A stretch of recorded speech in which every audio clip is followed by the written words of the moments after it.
به نام آن خدایی که تمام دنیا را ساخت و آدم را در آن چون یک خلیفه روان کرد و بر او زبان داد و سخن گفتن آفرید.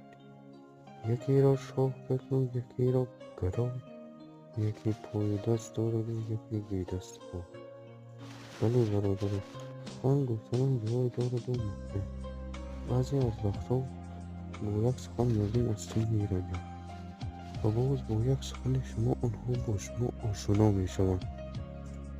شاعران در این باره چنین میگویند: سخن دانسته و تا دوست را دشمن مگردانی، ز حرف بی تحمل آشنا بیگانه میگردد.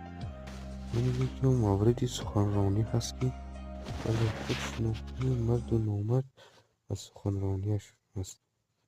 برادرم، با مردم دائم خاکسارانه سخن کن.